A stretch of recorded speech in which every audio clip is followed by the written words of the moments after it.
จากห้วงมหาสมุทรคือสังสารวัฏและให้ถึงพระนิพพานโปรดประทานความสวัสดีแก่พวกข้าพระองค์ในการทุกเมื่อเถิดสัตถิรัตนมุพเพโทติโสโลกัคขานายโกอนูปโมอสัทธิโสอตุโรอุตตโมชิโนพระสัมมาสัมพุทธเจ้าพระนามวติสสะทรงมีพระวรกายสูง60 ศอกทรงเป็นบุคคลผู้นำชั้นเลิศของโลกไม่มีบุคคลเทียบเท่าไม่มีบุคคลเสมอเหมือนไม่มีบุคคลเปรียบปานทรงเป็นผู้สูงสุดทรงเป็นผู้ชนะมารทั้งปวงวัสสัสสะตะสหัสสานิอายุตัสสะมะเหสิโนอโลขยัญจะมหาสุขังโหตุโนตัสสะเตชะสาด้วยพระเดชานุภาพของพระพุทธเจ้าพระนามวติสสะพระองค์นั้นผู้ทรงมีพระชนมายุ100,000 ปีขอความไม่มีโรคและความสุขอันประเสริฐจงมีแก่พวกข้าพระองค์เถิดอัฏฐาปันนาสารัตโนพุทโสโลกัคขนายโกชะนัมพุชังวิโพเทนโตนิพาเป็นโตสเทวเกพระสัมมาสัมพุทธเจ้าพระนามว่าพุทธะทรงมีพระวรกายสูง58 ศอกทรงเป็นบุคคลผู้นำชั้นเลิศของโลกทรงยังดอกบัวคือหมู่ชนให้เบิกบานทรงยังหมู่มนุษย์พร้อมทั้งเหล่าทวยเทพให้ถึงพระนิพพานณวุติวัสสะสหัสสานิทัตตวาโรเกมหายะโสอุทธารันโตพหูสัตเตสัทธาโสถิงกโรตุโนพระองค์ทรงมีชื่อเสียงและบริวารอันยิ่งใหญ่ทรงดำรงพระชนอยู่ในโลกตลอด 90,000 ปีผู้ทรงนำสัตว์โลกจำนวนมากออกจากสังสารวัฏโปรดประทานความสวัสดีแก่พวกข้าพระองค์ในการทุกเมื่อเถิดอาสีติรัตนุเพโทวิปัสสีโรกนายโกปภานิทาวเตตัสสะสมันตาสัตตะโยชเนพระสัมมาสัมพุทธเจ้าพระนามว่าวิปัสสีทรงมีพระวรกายสูง80 ศอกทรงเป็นผู้นำของสัตว์โลกพระรัศมีของพระองค์แผ่ไปตลอด7 โยชน์โดยรอบโสปิเทวมนุษสานังพันธนาปริโมจยิอาสีติสหัสสายุโกนาโถโสถิงกโรตุโนขอพระพุทธเจ้าพระนามว่าวิปัสสีแม้นั้นผู้ทรงมีพระชนมายุ 80,000 ปีทรงเป็นที่พึ่งทรงเปลื้องเทวดาและมนุษย์ทั้งหลายจากเครื่องผูกคือกิเลสโปรดประทานความสวัสดีแก่พวกข้าพระองค์เถิดในมันดกับมีพระพุทธเจ้า2 พระองค์สัตตติหัตถมุเพโทสิขีนาเมสะนายโกปภานิทาวะเตตัสสะสมันตามโยนัตตะเยพระสัมมาสัมพุทธเจ้าพระองค์ใดทรงมีพระวรกายสูง70 ศอกพระสัมมาสัมพุทธเจ้าพระองค์นั้นมีพระนามว่าสิกขีทรงเป็นผู้นำพระรัศมีของพระองค์แผ่ไปตลอด3 โยชน์โดยรอบโสปิตุลโยสัมพุทโธสัตตติสหัสสายุโกกโรตุโนมหาสันติงสุขิตาจะมะยังสทาขอพระพุทธเจ้าพระนามว่าสิกขีแม้นั้นผู้ทรงไม่มีผู้เปรียบทรงมีพระชนมายุ 70,000 ปีโปรดประทานความสงบอันประเสริฐแก่พวกข้าพระองค์อันหนึ่งขอพวกข้าพระองค์จงเป็นผู้ถึงความสุขในการทุกเมื่อเถิดเวสภูนามสัมพุทโธเหมารูปัสสมูปโมสัทถิรัตนมุเพโทสัทถิจะสหัสสายุโกพระสัมมาสัมพุทธเจ้าพระนามว่าเวสภูผู้มีพระชวีประดุจทองทรงมีพระวรกายสูง60 ศอกทรงมีพระชนมายุ 60,000 ปีพรหมเทวมนุษย์เสหินาคาสุรทิเชหิวาปูชิตโตปิสทานาโถสทาโสถิงกโรตุโนขอพระพุทธเจ้าพระนามว่าเวสภูแม้นั้น ผู้อันหมู่พรหมเทวดามนุษย์นาคอสูรและครุฑพากันบูชาแล้วทรงเป็นที่พึ่งโปรดประทานความสวัสดีแก่พวกข้าพระองค์ในการทุกเมื่อเถิดในภัตตกัปนี้มีพระพุทธเจ้า5 พระองค์ผ่านไปแล้ว3 พระองค์ตาลีสารัตนุเพโทกกุสันโธมหามุนิตัสสะกายานิชฉะรันติปภาทวาทัสสะโยชเนพระสัมมาสัมพุทธเจ้าพระนามว่ากกุสันทะทรงมีพระวรกายสูง40 ศอกทรงเป็นมุนีผู้ประเสริฐพระรัศมีจากพระวรกายของพระองค์แผ่ซ่านไป12 โยชน์จัตตาลีสะสหัสสานิตัสสะอายุอนุตตโรกโรตุโสสธานาโถอายุงสุขังภรัญจโนขอพระพุทธเจ้าพระนามว่ากกุสันทะแม้นั้นผู้ทรงมีพระชนมายุ40,000 ปีทรงเป็นผู้ไม่มีใครเปรียบทรงเป็นที่พึ่งโปรดประทานอายุความสุขและกำลังแก่พวกข้าพระองค์ในการทุกเมื่อเถิดโกนาคัมมนะสัมพุทโธ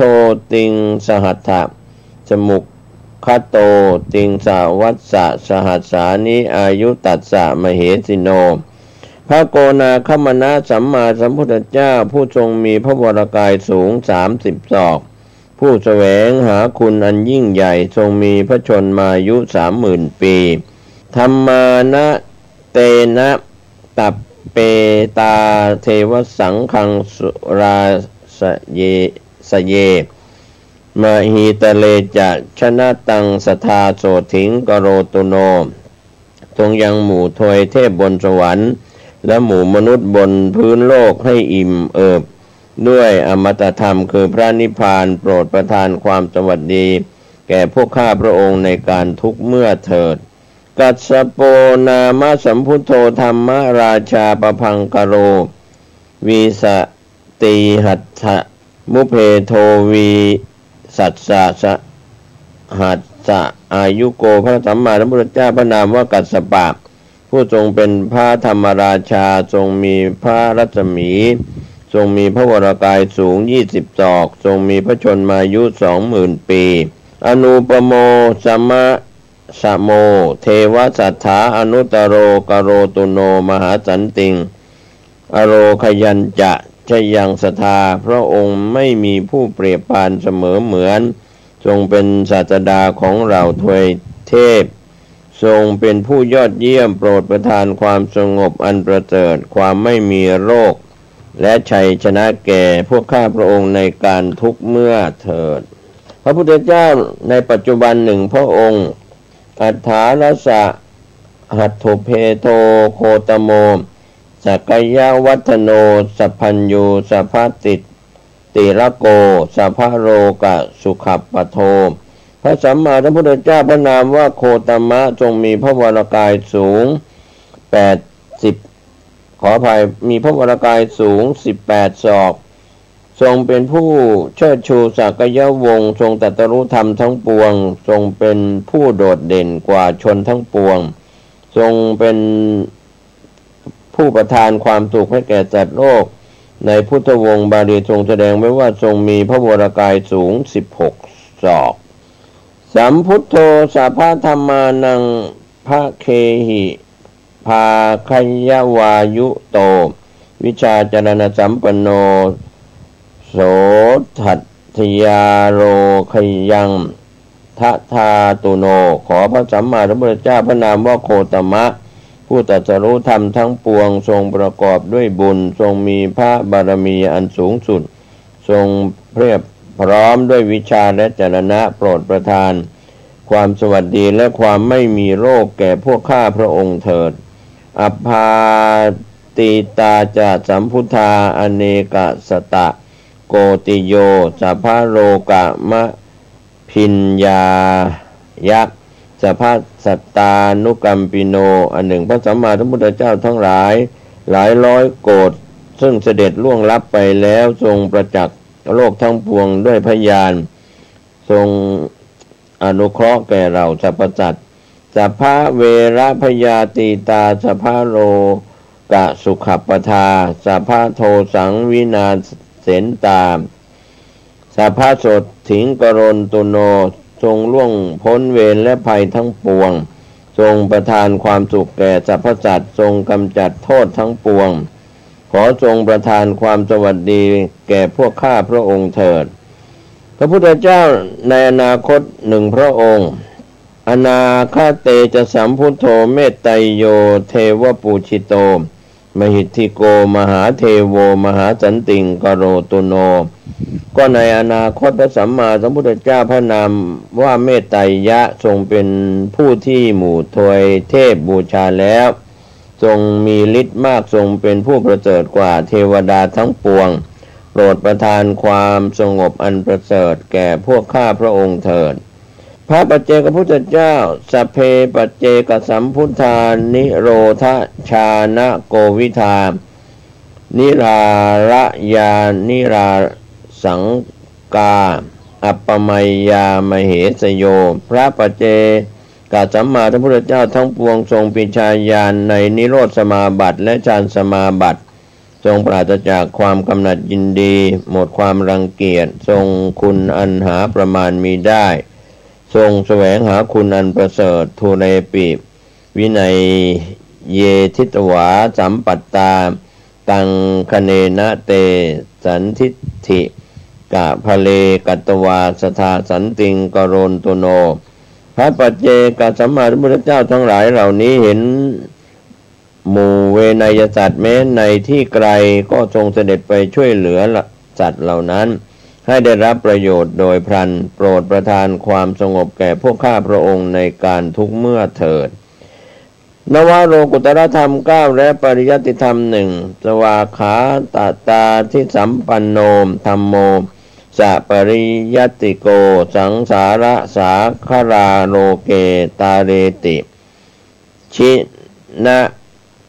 โคจโรพระธรรมพร้อมทั้งปริยัติที่สมบูรณ์ด้วยคุณมีความเป็นธรรมที่พระพุทธเจ้าตรัสไว้ดีแล้วเป็นต้นเป็นอารมณ์ของพระพุทธเจ้าเป็นเหตุยังสัตว์โลกให้ข้ามพ้นสาครคือสังสารวัฏกิเลสชาระวิทังสีวิสุทโธพุทธเสวิโตนิพพานะคัมมะโนสันโตสทาโสถิงกโรตุโนขอพระธรรมอันบริสุทธิ์ยิ่งอันมีปกติทำลายไข่คือกิเลสเป็นธรรมที่พระพุทธองค์ทรงเจริญแล้วเป็นธรรมอันประเสริฐอันยังสัตว์ให้ถึงพระนิพพานโปรดประทานความสมบัติดีแก่พวกข้าพระองค์ในการทุกเมื่อเถิดพระสังฆรัตนะศีลาที่คุณสัมปันโนสังโฆมัคคะภเลทิโตชิตินทริโยชิตาปาโปทักขินัยโยอนุตตโรพระสงฆ์ผู้สมบูรณ์ด้วยคุณมีศีลเป็นต้นดำรงอยู่ในมรรคและผลชนะอินทรีย์แล้วชนะบาปแล้วเป็นทักขินัยบุคคลผู้ยอดเยี่ยมอนาสโวปริสุทโธนิราสาโสภวาภเวนิพพานะโคจโรสันโตสทาโสถิงกโรตุโนขอพระอริยสงฆ์ผู้ไม่มีอาสวะผู้บริสุทธิ์ผู้หมดความปรารถนาในภพน้อยภพใหญ่ผู้มีจิตจดจ่อในพระนิพพานเป็นสัตบุรุษขอจงประทานความสวัสดีแก่พวกข้าพระเจ้าในการทุกเมื่อเทินพระเถระชั้นผู้ใหญ่108องค์อัญญาตะโกณทัญยัตเถโรรัตตัญญูนังอัคโคอะหุธรรมจักกาพิสมโยสทาโสถิงกโรตุโนพระอัญญาโกณทัญญะเถระผู้เลิศกว่าเราภิกษุผู้รู้ราตรีผู้บรรลุเป็นพระโสดาบันด้วยพระธรรมจักรกับปวัตตนสูตรขอจงประทานความสวัสดีแก่พวกข้าพระเจ้าในการทุกเมื่อเถิดวัปปัตเถโรมหาปัญโยมหาตัมมวิโนทโนมหาสันติกโรโรเกมหาสันติงกโรตุโนพระวัปปะเถระผู้มีปัญญามากผู้กำจัดความมืดคือโมหะผู้กระทำความสงบอันประเสริฐในโลกขอจงประทานความสงบอันประเสริฐแก่พวกข้าพระเจ้าเถิด พัทธิโยพัทธสีโรจะทักขินัยโยอนุตตโรโลกัตถาจาริโตนเถโรสทาโสถิงกโรตุโนพระพัทธิยเถระผู้มีศีลงามผู้เป็นทักขินัยยบุคคลผู้ยอดเยี่ยมผู้บำเพ็ญประโยชน์แก่โลกขอจงประทานความสวัสดีแก่พวกข้าพเจ้าในการทุกเมื่อเถิดมหานาโมมหาปัญโยมหาธรรมวิทูสุโตมหาขีนาสโวเถโรมหาสันติงกโรตุโนพระมหานามเถระผู้มีปัญญามากผู้ตรัสรู้ธรรมอันประเสริฐผู้มีชื่อเสียงเป็นพระขีณาสพผู้ประเสริฐขอจงประทานความสงบอันยิ่งใหญ่แก่พวกข้าพเจ้าเถิดอัสชิตตาเถโรมหาปัญโยชิตามาโรชิตินทริโยชิตาปัจจัตถิโกโรเกสทาโสถิงกโรตุโนพระอัสสชิเถระผู้มีปัญญามากผู้ชนะมารผู้ชนะอินทรีย์ผู้ชนะศัตรูในโลกขอจงประทานความสวัสดีแก่พวกข้าพเจ้าในการทุกเมื่อเถิดอนุปุพิกะถังสุตวายโสเอกัคขมานะโสอาคาธรรมะมนุปโตโส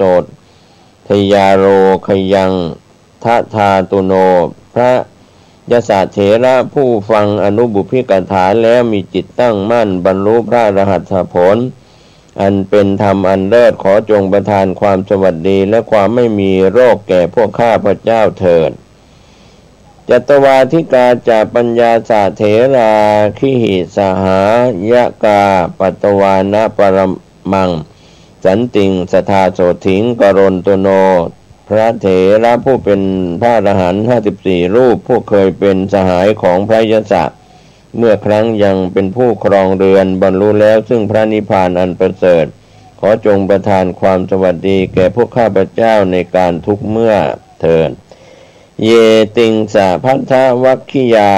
ลูเปนาตุระวันนิโนขีนาสวาวสีภูตาเตกรณตุอนามะยังพระพัทธวัคคีผู้เป็นเถระ30 องค์ผู้มีรูปทรงและมีผิวพรรณอันหาใครเปรียบปานมิได้สิ้นอาสวะแล้วเป็นผู้ชนะตนมีความชำนาญในการเข้าฌานขอจงประทานความไม่มีโรคแก่พวกข้าพเจ้าเถิดอุรุเวละกัสสโปปิมหาปริสานมุตตโมทะปิโตอักคัตถานัมหิสทาโสถิงกโรนตุโนแม้พระอรุเวรกัสสปะผู้เป็นเลิศในตำแหน่งแห่งภิกษุผู้มีบริษัทมากขอจงประทาน